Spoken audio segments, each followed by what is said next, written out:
يوم الآخرة وذكر الله كثيرا.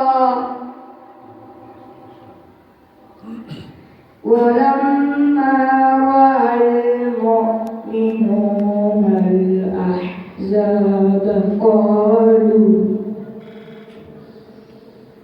قالوا هذا ما وعدنا الله ورسوله وصدق الله ورسوله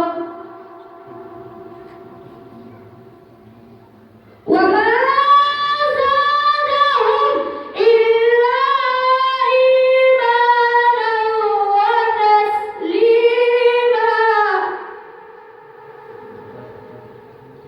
الله أكبر. الله